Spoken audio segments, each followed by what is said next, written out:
Welcome back to another review by Mega Train Lover. Today we're having a look at a Heljan model, as you can see, and you've probably guessed from the title that this is a Class 35 Hymek. This is the older tooling one. This model is a good sort of 15 to maybe 20 years old. Maybe a bit newer, but I'm not too sure. It's definitely not the newest tooling one. But if we turn to the side, you can see its product code is 3501, it's a class 35 and its number is D7039. And this is the older Heljan packaging with the foam padding. The locomotive is not in the box, I've taken it out, I've given it a run in, etc. But yeah, so we'll go straight into the prototype information. So the Class 35 were a class of 101 diesel hydraulic locomotives built between 1961 and 1964, and they were all built by Bear Peacock in Manchester. They gained their nickname Hymeks because of their Mechidro design hydraulic transmission units. So obviously it's a combination between hydraulic and Mechidro. So yeah, Hymek. They were obviously built. They were built for use for the western region. So they replaced a lot of the halls of the castle and the castles. They were mixed traffic locomotives, so they were just as good at passengers and freight. Their main allocations were Bristol Bath Road, Cardiff Canton, and Old Oak Common. But sadly, because of their non-standard nature, although they were very reliable diesels, but the fact that they were diesel hydraulics meant that they were non-standard, so they were a victim of early withdrawal. Withdrawal from service began in 1971, and they were all gone by 1975. So basically, some members of the class didn't even work for 10 years, or they worked for just over 10 years and they were withdrawn. It was all as a result of BR's standardisation policy, obviously to cut costs and stuff. The other diesel hydraulics, like the warships, the Class 42 and whatnot, and even the Class 52 Westerns, were victims to the same kind of reason. All the hydraulics, including the 52s, they were replaced by the late 70s.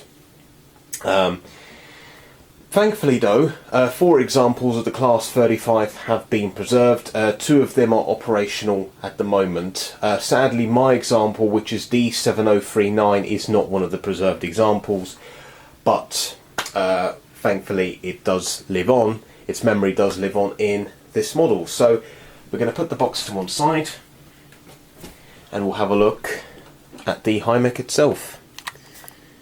Wow.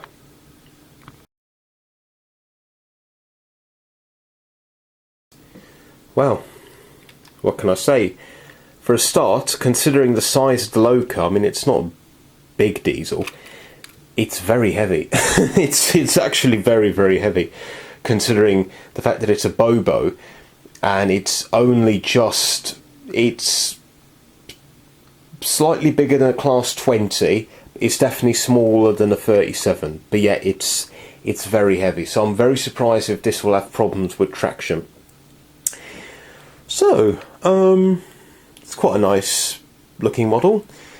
There's no buffer beam detail, you have to fit them yourself, and I don't fancy doing that because, quite frankly, the details it comes with, they're not painted, and it's just very, very complicated to, figure out what goes where and stuff, so I just leave it as it is.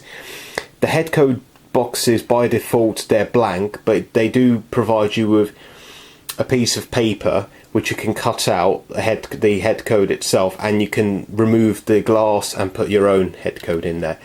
So yeah, one criticism: the buffers are not sprung, which is a bit of a shame. Now, this was a fairly reasonable price. It was £100, which is quite fairly reasonable price. I mean, the newest ones, the ones by EFE Rel and Heljan, they're in excess of like £140, £150.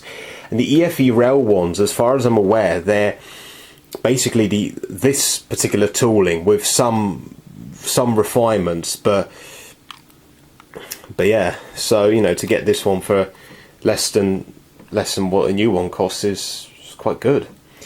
Now, the lights, they do work on DC. However, for some reason, ever since I fitted a decoder to it, which I need to, because obviously I do DCC operation, the lights don't work, which is very weird. Like, you know, I obviously know you have to press function 0 to work the lights, but it doesn't.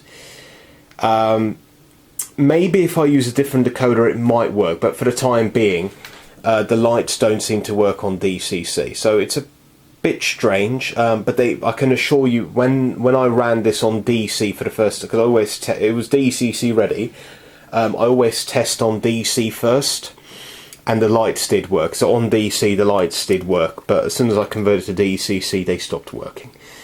Very weird. But maybe with another decoder it'll be fine. Now, overall, the detail is quite presentable. You do get separately fitted handrails in front of the cab, on the sides of the cab doors. This grille on the side is very nice. The fan looks quite nice. Even the roof, as basic as it is, which it has to be, because, well, yeah, that's prototypical. The roof looks quite nice. The horns are separately fitted, which is very, very nice. Even the wipers themselves are separately fitted. So yeah, I mean, there's not an awful lot to say, because, you know, there isn't too much detail to add. The livery is applied very, very well. There is a tiny bit of wear on the late crest, but that's obviously due to the age of the model. Bear in mind, this model's probably about 15 to 17 years old. I'm not entirely sure when it was released, but it's definitely about 15 years old. So it's not the most up-to-date model, but nonetheless it does look very, very nice and presentable. And for the price I paid for it, it's really not too bad, you know. Yeah, it's not too much to say really. I mean, it's a nice looking model, eh? Overall. Yeah, it's a Hymek. The livery's spot on. The livery's beautiful on it. You know, it's kind of two-tone green with the white cab surrounds. It's a beautiful livery, and it's a very nice locomotive. You know, Hymeks in my opinion are definitely underrated. You know, I don't feel like they receive the appreciation they deserve, when honestly these things are such performers. The thrash they give off is just, yeah, these can thrash, let me tell you. You know, they're very nice locomotives. They're not my favourite. That belongs to the class 50, but Hymeks definitely, I do really, really like them. Yeah, so all in all, you know, it's a very nice model. The only criticism really is the lack of sprung buffers, and also the fact that the detail pack, although it is provided, none of it's painted, which makes it very hard to find out like what goes where, and it just doesn't look too realistic, because with the brake pipes, all of the valves to isolate them, they would all be coloured. In real life they'd all have, you know, like a red and a yellow colour on the valves. So yeah, but other than that it does look quite nice. Now I will not criticise the feature whereby if you buy it by default the head code box is blank, because I do really like the feature whereby you can swap out the head code for whatever you wish. I really, really like that, because you can kind of chop and change depending on what kind of train it's hauling. So detail is one thing. Let's see how this Hymek performs.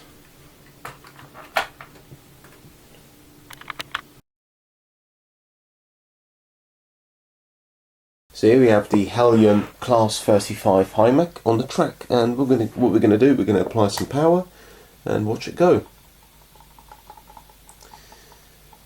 Okay, a bit of a dead spot there. There we go. So admittedly this is quite an old model. I've ordered a wheel cleaning machine, so I'm going to give it that treatment. But once it gets going, it runs really, really well. Very smooth for its age. Yeah. Not bad at all. Let's get a few line side trucks.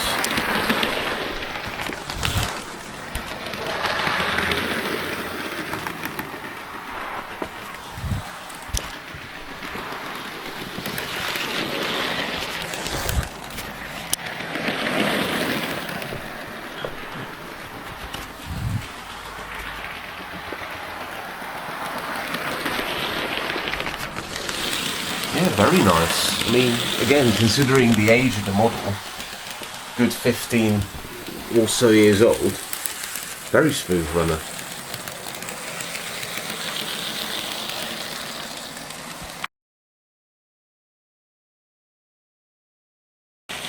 Just to conclude this video, I'm very impressed with this model. For the price I paid for it, it's not a bad model at all. Aside from the light, but I might have to fix a couple of issues on this. Maybe get a new decoder or something, see if that works. But other than that, I'm really, really impressed with this model. It looks the part. It runs as well. Runs very, very well. Yeah, can't really complain. Anyway, thanks so much for watching, and I shall see you in the next video. Goodbye.